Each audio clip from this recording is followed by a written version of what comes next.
to Something Witchy, a Sabrina the Teenage Witch rewatch podcast.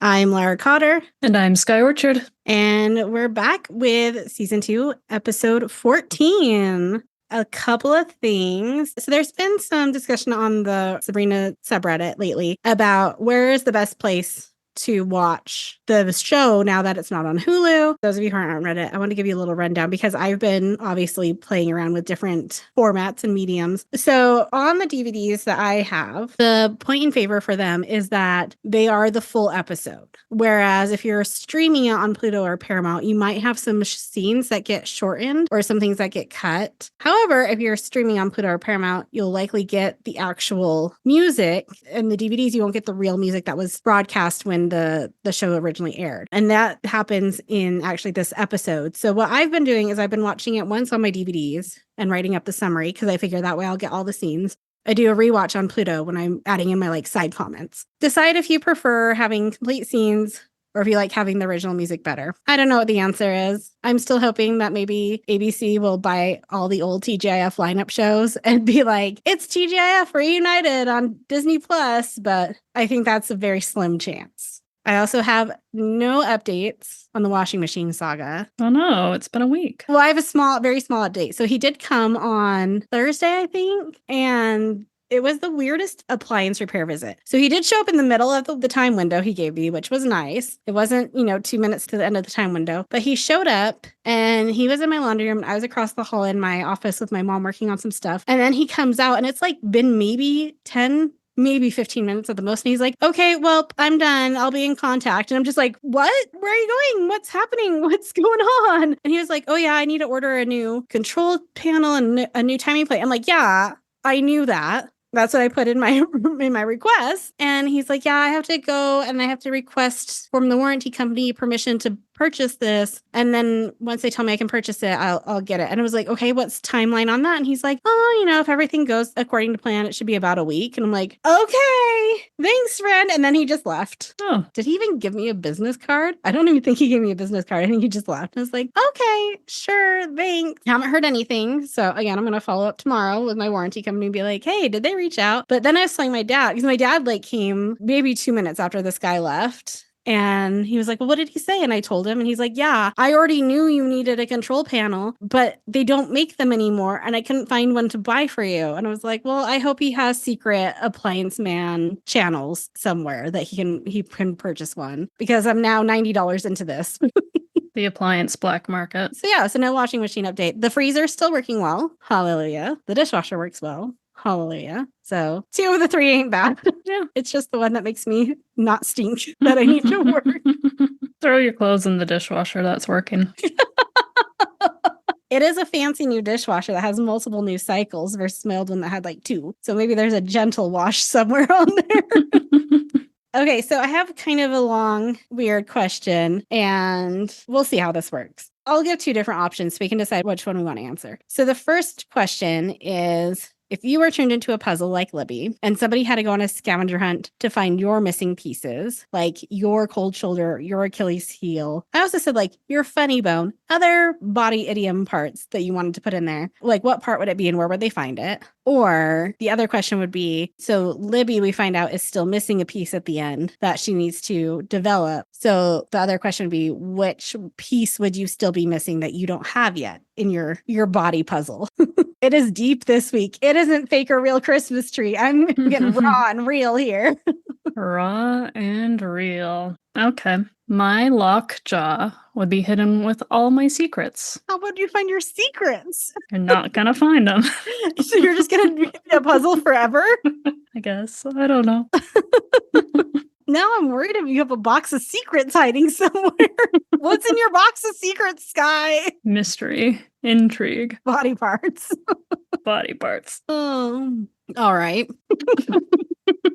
I took your raw and real question and just flipped that off. I don't know what to do with that answer.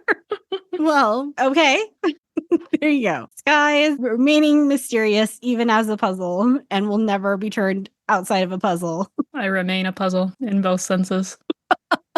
I still can't decide on mine. Because I'm like, yeah, it'd be like, oh, where's your heart? And hers was like a picture of her grandma. I'm like, yeah, it'd be a picture of my family. But I'm like, that's so cheesy and that's just dumb. Let's see, what would be my Achilles heel? But I'm trying to think like where you would find it. Because my Achilles heel is that I'm often loyal to a fault where I probably shouldn't be loyal to anybody, to a person anymore, and I still am. Where would you put that in the universe? Oh, I know. On my fridge, at the top of my fridge on the side, there is a row of old work name badges over the years. So like every time I've gotten a new position or started a new job, I put my old name badge up there. I think that's where my puzzle piece would be. It would be stuck up with jobs that I stayed at for way too long because I was determined to be loyal to the people or the company that maybe I shouldn't have been anymore. That's a good one. That's what we'll do. That's real without getting too sappy. You stayed real. I did. Proud of you.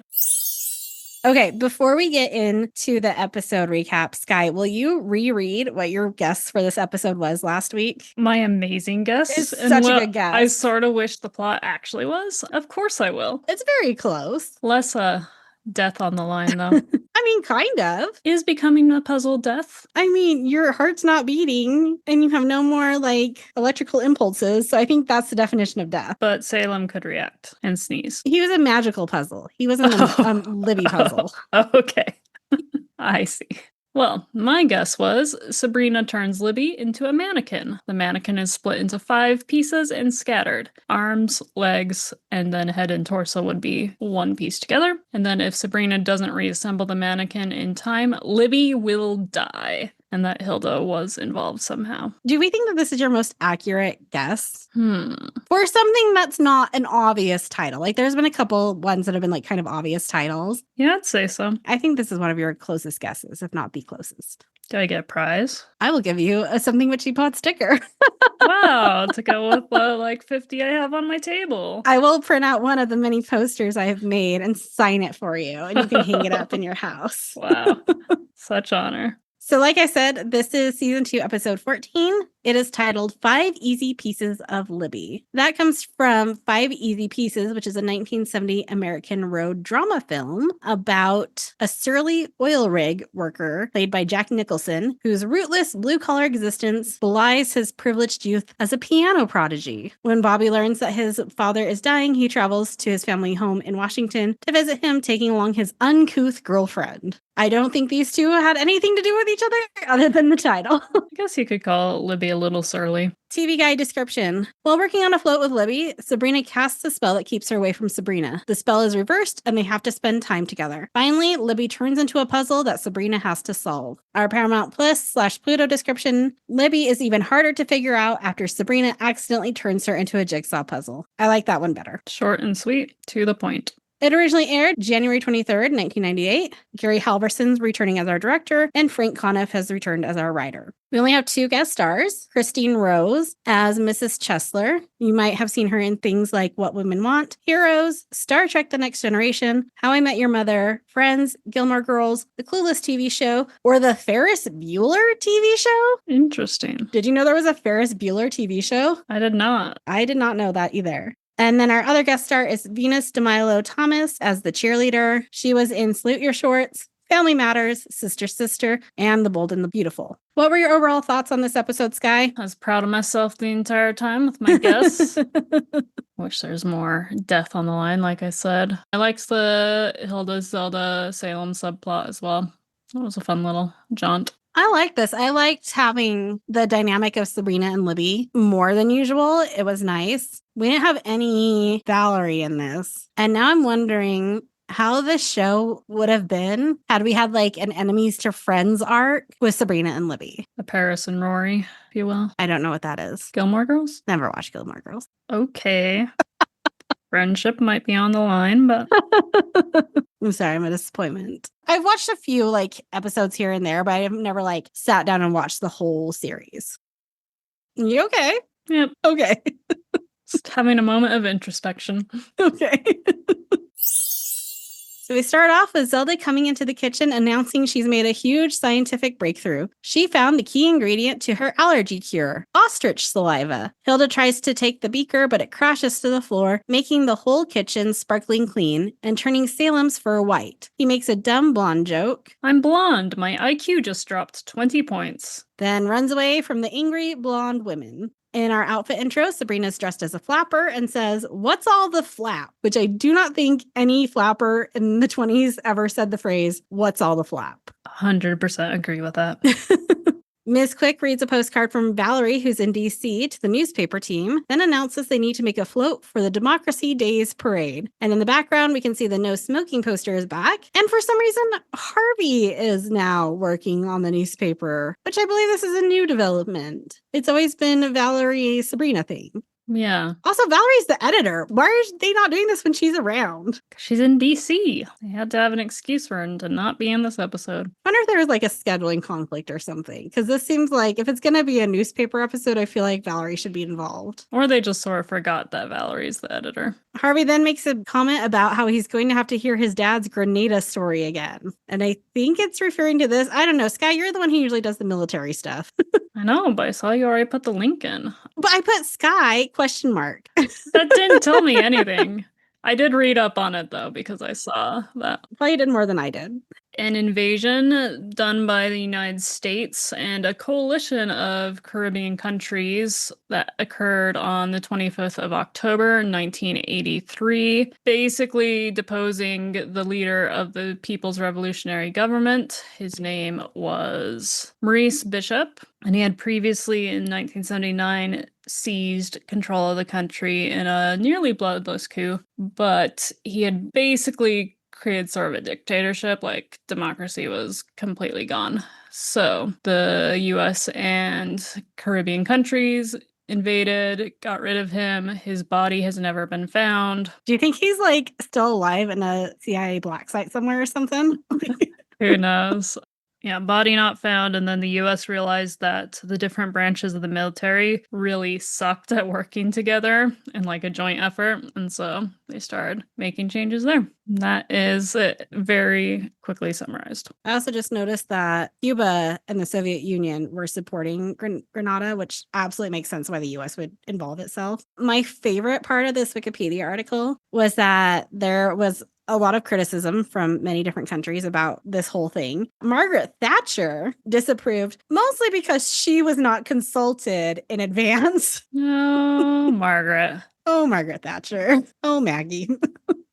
Do we think Harvey's dad was like a Navy SEAL? Maybe. That would make a lot of sense about Harvey and his father. Yeah, because it was Marines, Army Rangers, SEALs, some Air Force. I feel like Army Ranger says the most. Maybe his dad was CIA. New headcanon for Harvey's father. Back to the Democracy Days parade, which is spelled D-A-Z-E. Ms. Quick asks for someone to lead the float making, and both Sabrina and Libby raise their hands. Ms. Quick is worried, but looks at Valerie's postcard and slowly starts smiling as she gets an idea. Sabrina and Libby can work together, just like the U.S.'s two-party system. Mm-hmm. These are the times where I wish they would remake this for today. Oh, boy. Sabrina pitches an idea to use recycled newspapers on the float, but Libby shoots it down. You can't get newspaper print on the cheerleaders' uniforms. Sabrina's confused why cheerleaders would be on the newspaper float, and Libby points out that it's because they're always on the front page. And there is a hitch your wagon to a star poster. That's what it says. It is back. Hilda and Salem are amazed by how clean the kitchen is. Hilda proposes selling the formula for profit in the other realm, and Salem points out you couldn't sell it in the mortar realm because the FDA would never approve of ostrich saliva. And again, I was like, if they made this today, maybe RFK Jr.'s FDA would approve it. Maybe.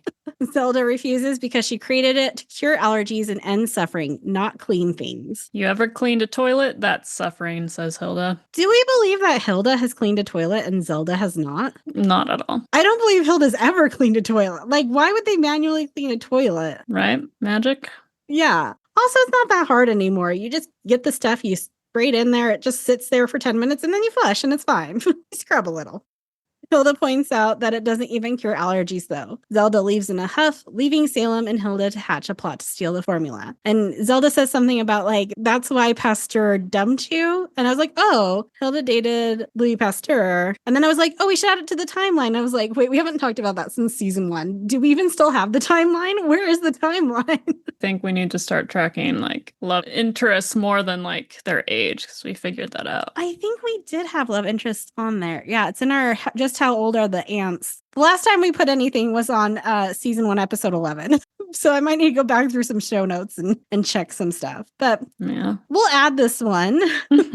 Pasteur married his wife in 1849, so I would hope Hilda dated him before then and not after. Never second guess Hilda. That's what that woman will do. He was a French chemist, pharmacist, and microbiologist who discovered the principles of vaccination, microbial fermentation, and pasteurization, and was known as the father of microbiology and bacteriology, helped with the vaccines for anthrax, and another big one that has left my brain. Was it polio? It wasn't polio. Silkworm disease. Chicken cholera. He helped with that. Anthrax. What the hell is chicken cholera? Rabies. Anthrax and rabies were the two big ones. RFK would not like him. He did a lot to keep us alive, and RFK is doing his best to undo all of it. I mean, his big thing is the pasteurization of milk. Mm-hmm. And this is why we don't drink raw milk, friends. Unless you do. Do you drink raw milk? No, but I know people who do. I mean, but you shouldn't. I mean, I don't. But I was including them in here in case they do. Sabrina and company are in the gym building the float. Libby announces that the float is required to have flowers per the school guidelines, but the rest of the design is up to her.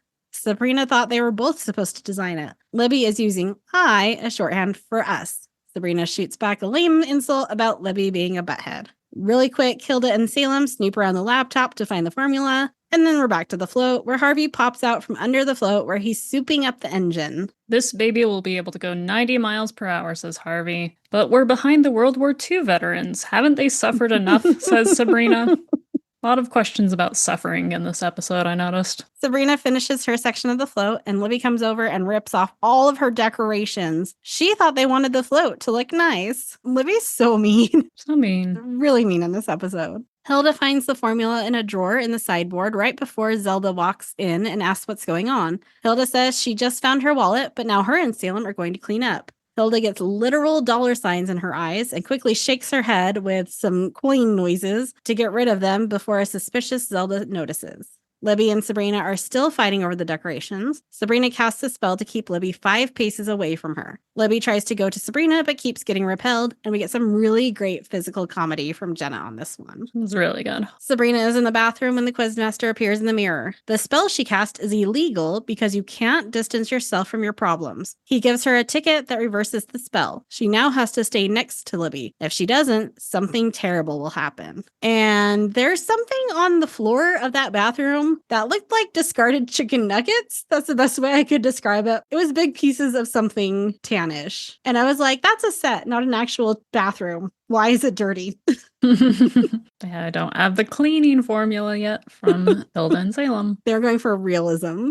The Quizmaster snaps her next to Libby in the hall. Libby is grossed out and tries to walk away, but Sabrina keeps following. Sabrina tries to excuse it by saying her new locker is near Libby's and zaps open a random locker, pulling out a jock strap. Libby tries to leave for cheerleading practice with the cheer of ready, get lost. And Sabrina stops her, proposing to do a news story where she follows Libby and writes about a day in her life. Libby walks off and Sabrina is forced to follow. Hilda and Salem are watching their infomercial selling Zelda's formula. For some reason, Salem is wearing little tiny sunglasses. Bring back those adorable science goggles. And he was wearing the sunglasses in the earlier scene in the very clean kitchen. So was the implication that it was so sparkly and clean that it was hurting his little eyes? Oh, I didn't make that connection. I was just like, where are my science goggles? We also missed the reference to Howard Hughes earlier, where Salem says this kitchen is so clean, even Howard Hughes would eat in it or something like that. Do you know about Howard Hughes being a very famous germaphobe? I do not. Did you ever watch The Aviator with Leonardo DiCaprio? Yes, a long time ago. Howard Hughes was a very big germaphobe. He was also an aviator, obviously, and a very successful film producer. So I don't want it to be like he's just known for being a crazy germaphobe, but that's how the later end of his life went. He also created the Howard Hughes Medical Institute. To destroy germs? He had connections to Richard Nixon and Watergate. Mr. Hughes. The good side or bad side? Hughes loaned $205,000 to Richard Nixon's brother. Was his brother pro-Nixon or anti-Nixon? It has long been speculated that Nixon's drive to learn what the Democrats were planning in 1972 was based in part on his belief that the Democrats knew about a later bribe that his friend had received from Hughes after Nixon took office. So it sounds like Hughes was bribing people around Nixon.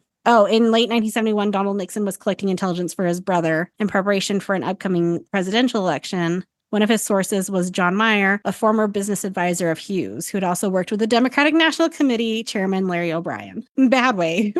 Involved in Watergate in a bad way. Okay, here we go. So he suffered from OCD. He ate the same dinner every day. A New York strip steak cooked medium rare, dinner salad and peas, but only the smaller peas, pushing the larger ones to the side. So in 1957, Hughes told his aides that he wanted to screen some movies at a film studio near his home. He stayed in the studio's darkened screening room for more than 4 months, never leaving. He ate only chocolate bars and chicken and drank only milk and was surrounded by dozens of boxes of Kleenex that he continuously stacked and rearranged. He wrote detailed memos to his aides, giving them explicit instructions neither to look at him nor speak to him unless spoken to. Throughout this period, Hughes sat fixated in his chair, often naked, continuously watching movies. So, severe OCD. CD. That sounds Yes. very untreated. Later on, like in the late 60s, he started to insist on using tissues to pick up objects to insulate himself from germs, also noticed dust stains or other imperfections on people's clothes and demand that they take care of them. Once one of the most visible men in America, Hughes ultimately vanished from public view. Reports that he became addicted to codeine to deal with everything. Some of this may have been connected to a plane crash that he was in that caused a lot of pain. The latter part of his life was very, very traumatic. So we skipped over that Howard Hughes comment, and then that's where I was getting on the glasses thing with Salem. So they're watching the infomercial. Zelda walks in and is shocked. She's going to take them to the Other Realm Copyright Court. Just then, the toaster dings and there is a printing sound. They run into the kitchen to find a ton of orders for the formula being printed out. Zelda is bummed because she wanted it to be used for the common good. But then she starts to rationalize it and also gets dollar signs in her eyes. And as she's rationalizing, she realizes it could mean a lot less asthma. I would just appreciate a lot less dust so I didn't have to dust things anymore. My least favorite chore. Sabrina is doing cheers with Libby, but not very well when Harvey walks in. Libby calls for a break when Harvey asks if Sabrina wants to go to the slicery. Sabrina makes up an excuse as the spell forces Sabrina to follow Libby. Libby confronts her, and Sabrina tries to claim she wants to find common ground. Libby continues to insult her until Sabrina can't take it anymore and forces herself away from Libby. Suddenly, there's a poof, and a box appears. Sabrina turned Libby into a puzzle. A puzzle for ages 3 and up. Sabrina runs out of the gym with the box. And there is the potato poster in the hallway outside the gym, plus another one that I don't think we've seen before, but I couldn't make it out. But I will watch for it in the future. Orders are still coming in, and Zelda is exhausted from making her formula. Zelda sends her right back to work, though, and they start to argue about who's in charge. Salem tells them to stop fighting because they're rich. We're rich and I didn't have to marry Martha Ray, which is probably good because she died in 1994. Also, who was this joke for? Who knows? I was 11 at the time this aired. I would not have known who Martha Ray was, but I guess that's for the adults watching with their children. She was worth $1.5 million at her time of death, however. What is that in today's money? I don't know. I always suck at that. All right, you want to take a guess? No, I've stopped playing this game with you. 3.7. It's a little over doubled. There you go. That's not a ton of money. More than Salem probably has. Not more than the ants have with their stocks and their bonds. They're not sharing with Salem. Okay. Martha was a comedic actress and singer who was on Broadway. Probably the biggest title you would know would be Hello Dolly of that list. I like Hello Dolly. As well as in movies and on TV. She was known for the size of her mouth, which was large in proportion to her face, earning her the nickname the Big Mouth. That's so mean. Well, she used it to her gain. She later referred to this in a series of television commercials for Polident denture cleaner in the 1980s. So take it from the Big Mouth, new Polident Green gets tough stains clean. Oh my gosh. And then she was married 7 times, which is probably why Salem thought he had a chance. That may have also explained her decreased wealth. Maybe she was worth a lot more on marriage 1. And then after several rounds of alimony and divorce settlements. So take it from a Big Mouth. Extra strength Polident Green gets tough stains clean. Sabrina yells for help, and the ants find her with the Libby puzzle in the front room. The quizmaster appears and says he warned her about this. Sabrina has to reassemble Libby, but they will all help her. And Hilda says, I know making a classmate explode can be stressful, but I've always found puzzles relaxing. Where's the explosion in this? Technically, Libby is in a bunch of little pieces. Technic schmecknick. We get a montage. And this is where I'm glad I watched it on Pluto, because the background music to this is Chumbawamba's I Get Knocked Down. Is that Chumbawamba? That's what it said in the captions. Tap thumping. Chumbawamba. Yeah, okay. I get knocked down. Yeah, okay, it is. I was confusing Chumbawamba with Smash Mouth for a second. So, okay. So the background music to this scene is Chumbawamba's Tub Thumping, which is on the Pluto streaming, but is not in the DVDs. It was just like instrumental, fun background music on the DVDs. It was not on Paramount either. That's so interesting. It's really disappointing that there's nowhere you can watch this where, one, you can get all 7 seasons, 2, you can get the original music, which I know that's just a general problem with TV shows that aired pre-streaming and the music rights that were involved with it, or get one that doesn't have any edited scenes. And I wonder if it's because Pluto's more considered like network television rather than streaming. I wonder if that's how they get around the music rights. Yeah, crazy. There's no one universal experience for all of us as we watch. So I don't think, unless you recorded on VHS the Sabrina episodes as they aired, I don't think any of us will ever again see the actual Sabrina show. Crazy. I know, that's so sad. It is, though, definitely the season of montages, because we've gotten a montage every single episode for the past few episodes. They're putting together the puzzle while Salem makes more potion in the dining room. And that includes a scene where Zelda and the Quizmaster high five with hands, which is similar to the Dream Date montage where Hilda and Zelda did that with the Mando hands. They finish the puzzle, but there are pieces missing. Sabrina reads the fine print. Some pieces aren't included in the box. Then Quizmaster hands her an hourglass, says Sabrina has to find the pieces before time runs out or Libby will be a puzzle forever. Sabrina has to explore Libby's life. Can you imagine, like, if you had somebody that you exploded into a puzzle and you didn't get all the pieces back together and you just, like, had that box laying around for the rest of your life and you just, like, would pull it out on a, like, slow Sunday and, like, just start putting the friend puzzle back together again? Dumpty Dumpty. Sabrina has to explore Libby's life. As Sabrina leaves to find the pieces, Hilda apologizes to Zelda and they agree to work together better. Suddenly, Salem blows up something and he calls for whoever's in charge to help. Sabrina is searching through the cafeteria garbage but can't find anything. Quizmaster unhelpfully keeps calling out how much time is left. Next, they search the gym and the float. Harvey slides out from under the float and Sabrina asks if he's seen any jigsaw puzzles. This is where we also establish that Quizmaster is invisible to the mortals. Still no puzzle piece though. Sabrina decides to try Libby's locker next when Libby's friends arrive, making fun of Sabrina for talking to herself and asking if she's seen Libby. Sabrina claims she hasn't, and the girls walk off. But Sabrina tells them, I'm sure she'll pull herself together real soon. Sabrina zaps open the locker and searches it, finding a notebook that looks like Libby has a math tutor. Sabrina is surprised that Libby cares about getting better at math. She finds a puzzle piece with Libby's address on the back. And we do see the penguin poster again in the background, and there's definitely something written in yellow at the top. Did I send you the picture? Yes. Sometimes I just think about sending pictures and I don't actually send them. There's definitely something written there, but I can't see what it is. So if anybody can tell me what the penguin poster says, I'll make you and mail you your very own Something Witchy penguin poster. Wow. Because right now, the copy I have just says penguins at the top. Okay, here's what we'll do. We're going to do a little contest. Submit your ideas for what the saying should be at the top of the penguin poster before episode 15 airs. So when this one comes out, you'll have a week to submit it. And then we'll do a poll on what should be the caption for the penguin poster. And whoever wins, it will make you and send you a penguin poster. Nice. It's not going to come rolled up in a tube. It's going to get folded into an envelope. Are you coming up with your caption right now, Sky?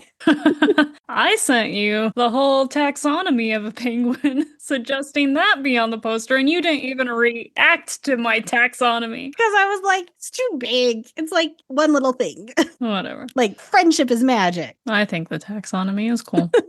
I will make you your own special one. If you think taxonomy is cool, folks, I have a ton of puzzles. I'll give you a puzzle. Ooh. I actually need to get rid of puzzles if you want any, Laura. Where am I? What's even happening? Oh, I finished that paragraph. Okay, Yeah. Thank you. Sabrina and Quizmaster arrive at Libby's house where her mother is trash-talking someone on the phone. Sabrina says she's there to pick up a book, and Libby's mom waves her in. Sabrina overhears some of the mean conversation, and Quizmaster points out a puzzle piece on the mom's back when she turns around. Sabrina grabs it and tries to give an excuse that she's just reminding Libby's mom that she's still there. Then she goes to find Libby's room. Sabrina and Quizmaster start searching the bedroom and look at the clue on the back of the last piece. Sabrina notices a lot of pictures of Libby on the wall and looks for something that's different. She finds a photo in a purple frame instead of a gold one, but that's not it. The scene flips to a trashed bedroom. Suddenly, Sabrina spots a different picture. It's Libby's grandma with a sweet note stuck in the frame. And I wondered if this was Jenna's actual grandma because it just looked like a nice lady and didn't look like necessarily an actress grandma. Because actress grandmas don't look like nice ladies. I mean, it didn't look like a made up or a professional photo. It just looked like an actual candid everyday photo. So I'm wondering if it was somebody's actual grandma because I think that'd be cute. Sabrina finds the puzzle piece on the back of the frame. Just then, Libby's mother knocks on the door, but Quizmaster zaps the room back in order just in time. The mom asks if she's found the book she was looking for, and Quizmaster zaps one into Sabrina's hands. Libby's mom asks if she'd like to stay and wait for Libby, but Sabrina excuses herself. She says, "Do you want to stay and see Libby? You can wait in the garage." To which Quizmaster under his breath says, "Don't do it, she'll turn on the car." So maybe it's fair play that Hilda's try to kill Libby if Libby's mom would try to kill Sabrina. Sabrina is putting the final pieces in the Libby puzzle. The piece from the tutoring notebook is her Achilles heel. The one from her mom is her cold shoulder. And the one from her grandmother's picture goes into her heart. Unfortunately, there's still a piece missing and time has run out. Explosion time. Quizmaster tells her it's okay. That piece doesn't exist yet because it's Libby's compassion for others. Sabrina has to help her get it by showing compassion for Libby. And I was like, not really how we learn compassion for others is by them showing compassion for us. Seems like a weird lesson. Were you a VeggieTales kid? I was a VeggieTales teen. Okay. I got introduced to it in junior high. So you've seen Jonah, the VeggieTales movie? Oh, I don't know if I've seen the movie. We would watch the little shorts, the little songs and stuff. Well, it's about Jonah and the whale is that movie there. Mm-hmm. And the end of that movie, we watched it so many times growing up. I have lines memorized. But it's this big old bopping song about compassion and mercy for me to me. Anyways, I can't hear that word compassion without that bop in my head. And then it leads down to a spiral because that's where you meet the pirates who don't do anything in that movie. I know that song. Right? But they've turned it into a metal sea shanty song on Spotify and it is fantastic. I will have to send it to you. So anyways, I have had a bop about compassion and then pirates who don't do anything in my head this entire time since watching this episode. VeggieTales. Sabrina gets it and Quizmaster zaps away as Libby turns back into human form. She freaks out, wondering why she's there, and doesn't buy Sabrina's excuse. This is the second time this poor girl has woken up inside of Sabrina's house in a weird position. The last time she was laying or sitting on the counter. This time she was laying on the floor. Hilda and Sabrina looming over. At this point, I just be like, our house has a lot of carbon monoxide. I'm sorry. So she wonders why she's there. She doesn't buy Sabrina's excuse. She starts to run out, but Sabrina stops her to ask if she's okay. Libby claims she's fine. There's just always weirdness whenever Sabrina is around. And I really like that insult. That was a good one. It's good. And then Libby leaves. Sabrina knows finding compassion for Libby will be hard. They're all working on the float again, and Sabrina compliments Libby's side of the float. Libby does not take the compliment graciously, and Sabrina struggles to keep her cool. She tries to ask for help with her crepe paper and comes up with an excuse about wanting to spend time with her grandma. Libby stops and agrees to help with Sabrina's part of the float, but insists on no talking. So the moral of the story is find out what your enemies care about and then use that into manipulating them to care about the things that you care about and to be nice to you.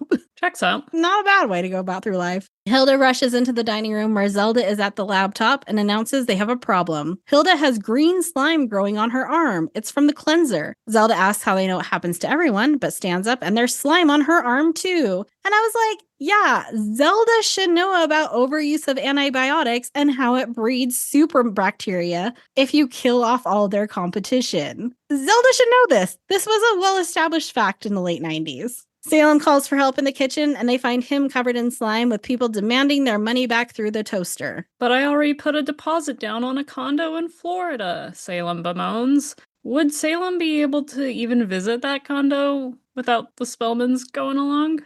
Can he physically leave that far away? I assume Florida is nothing but magical felons unaccompanied. That would make Florida make sense.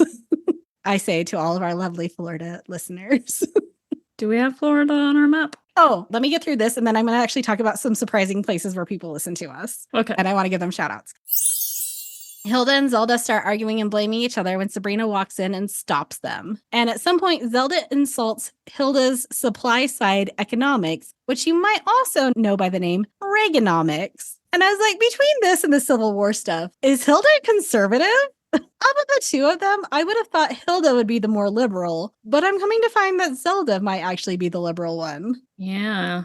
Hilda and Zelda acknowledge that they should be able to get along if Sabrina can get along with Libby and try to hug her, but she tells them not to touch her. The float is almost done, and Miss Quick thanks Sabrina and Libby for working together. Libby takes the credit for the idea and walks away. Miss Quick tries to tell Sabrina she doesn't need to let Libby do that, but Sabrina excuses it by saying she's met Libby's mother. Suddenly, Quizmaster appears in the computer on the float, which I was like, how is that computer working? And how playing a game? Like, that's pretty all right. Good job. I mean, Harvey did spend a lot of time underneath that float, and maybe he was running like the electricity and Ethernet needed.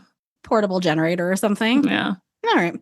Quizmaster appears in the computer on the float, and he asks how it's going, and Sabrina admits that she's starting to understand Libby, but still wants to wring her neck. He asks if he can hang around for a bit, and Sabrina starts shooting at him in the video game. In our end tag, the family is doing a jigsaw puzzle in the kitchen. Zelda says Sabrina's Democracy Days float was the best. Which, by the way, did you forget that this was for Democracy Days? Because I sure did. Yeah, she also said it should be like put up as a monument for history or something grand like that. Yeah, for your like patriotism and hard work or something. Sabrina thanks her and tells her that unfortunately, when they got back to the school, the engine Harvey had been working on blew up and the whole thing burnt to the ground. Hilda takes that as a lesson that democracy is a fragile thing. They go back to the puzzle and we finally see that it's a puzzle of Salem with his nose and mouth missing. Sabrina puts in the last piece and he sneezes on her. Fun episode. Cute episode. Yeah, like I said earlier, it's just really nice to see Libby and Sabrina getting some more FaceTime and getting to learn a little bit about Libby's backstory. I do think we kind of learned about why Libby's mean because of her mom, but I think last week after our episode, Sky and I were talking, and I said that I had confused this episode with a very similar episode of Kim Possible, where Kim Possible and Bonnie get stuck together, and then Kim learns more about Bonnie's life, and she finds out that she has two older sisters who are very mean to Bonnie, and then it makes more sense why Bonnie's mean to Kim. And I definitely thought Libby had older sisters that were mean to her because I conflated the two. I feel like there could have been like a little bit more into like her mother has like very exacting or high standards and Libby feels like she can't live up to them, or she's very insecure about something, like just a little bit more rather than she loves her grandma and she's bad at math. Yeah. But for a 90s teen sitcom, it was good. Okay. I wanted to shout out a couple places where our listeners are from. Our top country listener is obviously the US. Number 2, what would you expect it to be? UK. Yes, very good. What would you expect number 3 to be? Australia. Sweden's number 3. Sweden. Hey, Sweden. Then Canada, Australia, then Singapore. Okay. So I love that for us. And then we're going to do states. So Utah has officially been surpassed. And like New York's the first, which makes sense because it's one of the most, if not the most populous state or second most populous state, makes sense. New York and California, 1 and 2, that makes sense. Guess who number 3 is? It's more than Utah. Utah's number 4. 3 would be Florida? North Carolina. Okay. Hey, North Carolina. Hi. What's going on out there?